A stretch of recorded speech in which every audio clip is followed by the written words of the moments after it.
உயிர்த்தெழுந்த இயேசு கிறிஸ்துவின் வல்லமை ஊழியங்கள் வழங்கும் வசனப் பெட்டகம். இயேசுவே கர்த்தர். இயேசுவையே தேவன் ஆண்டவரும் கிறிஸ்துவுமாக்கினார். இயேசுவே ராஜாதி ராஜா, கர்த்தாதி கர்த்தா. கிறிஸ்துவே மரித்தோர் மேலும் ஜீவனுள்ளோர் மேலும் ஆண்டவர். கிறிஸ்துவே போதகரும் ஆண்டவருமாயிருக்கிறார். வசனப் பெட்டகத்தின் இன்றைய தின கருப்பொருள் கிருபை.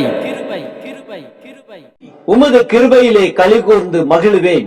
சங்கீதம் புஸ்தகத்தில் காணப்படும் கிருபை குறித்ததான வேத வசனங்களை பார்க்கலாம். சங்கீதம் 13:5-6 வாசிக்கிறோம். நான் உம்முடைய கிருபையின் மேல் நம்பிக்கையாயிருக்கிறேன், உம்முடைய இரட்சிப்பினால் என் இருதயம் களிகூரும். கர்த்தர் எனக்கு நன்மை செய்தபடியால் அவரை பாடுவேன். சங்கீதம் 23:6 வாசிக்கிறோம். என் ஜீவனுள்ள நாளெல்லாம் நன்மையும் கிருபையும் என்னை தொடரும். நான் கர்த்தருடைய வீட்டிலே நீடித்த நாட்களாய் நிலைத்திருப்பேன். சங்கீதம் 25:6-7 வாசிக்கிறோம். கர்த்தாவே, உம்முடைய இரக்கங்களையும் உம்முடைய காருண்யங்களையும் நினைத்தருளும். அவைகள் அநாதி காலம் முதல் இருக்கிறதே. என் இளவயதின் பாவங்களையும் என் மீறுதல்களையும் நினையாதிரும். கர்த்தாவே, உம்முடைய தயவை நிமித்தம் என்னை உமது கிருபையின்படியே நினைத்தருளும். சங்கீதம் 33:22 வாசிக்கிறோம். கர்த்தாவே, நாங்கள் உம்மை நம்பி இருக்கிறபடியே உமது கிருபை எங்கள் மேல் இருப்பதாக. சங்கீதம் 57:9, 10, 11 வாசிக்கிறோம். ஆண்டவரே, ஜனங்களுக்குள்ளே உம்மை துதிப்பேன், ஜாதிகளுக்குள்ளே உம்மை கீர்த்தனம் பண்ணுவேன். உமது கிருபை வான பரியந்தமும் உமது சத்தியம் மேக மண்டலங்கள் பரியந்தமும் எட்டுகிறது. தேவனே, வானங்களுக்கு மேலாக உயர்ந்தருளும். உமது மகிமை பூமி அனைத்தின் மேலும் உயர்ந்திருப்பதாக. சங்கீதம் 86:5 வாசிக்கிறோம். ஆண்டவரே, நீ நல்லவரும் மன்னிக்கிறவரும், உம்மை நோக்கி கூப்பிடுகிற யாவர் மேலும் கிருபை மிகுந்தவருமாயிருக்கிறீர். சங்கீதம் 94:17-18 வாசிக்கிறோம். கர்த்தர் எனக்கு துணையாயிராவிட்டால் என் ஆத்துமா சீக்கிரமாய் மௌனத்தில் வாசம் பண்ணி இருக்கும். என் கால் சறுக்குகிறது என்று நான் சொல்லும் போது, கர்த்தாவே, உமது கிருபை என்னை தாங்குகிறது. சங்கீதம் 100:4-5 வாசிக்கிறோம். அவர் வாசல்களில் துதியோடும் அவர் பிரகாரங்களில் புகழ்ச்சியோடும் பிரவேசித்து அவரை துதித்து அவருடைய நாமத்தை ஸ்தோத்திரியுங்கள். கர்த்தர் நல்லவர், அவருடைய கிருபை என்றென்றைக்கும், அவருடைய உண்மை தலைமுறை தலைமுறைக்கும் உள்ளது. சங்கீதம் 103:8-12 வரையுள்ள வசனங்களில் வாசிக்கிறோம். கர்த்தர் உருக்கமும் இரக்கமும் நீடிய சாந்தமும் மிகுந்த கிருபையும் உள்ளவர்.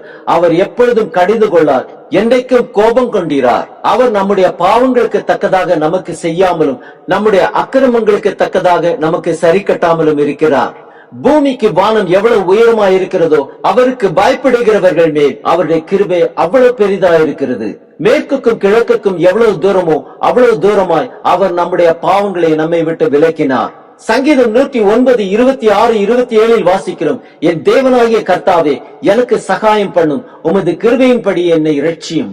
இது உமது கரம் என்றும், கர்த்தாவே, தேவரீர் இதை செய்தீர் என்றும் அவர்கள் அறிவார்களாக.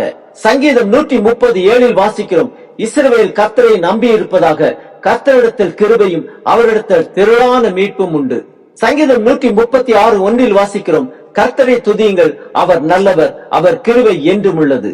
சங்கீதம் 145:8-9-10 வாசிக்கிறோம். கர்த்தர் இரக்கமும் மன உருக்கமும் நீடிய சாந்தமும் மிகுந்த கிருபையும் உள்ளவர். கர்த்தர் எல்லார் மேலும் தயவு உள்ளவர். அவர் இரக்கங்கள் அவருடைய எல்லா கிரியைகளின் மேலும் உள்ளது.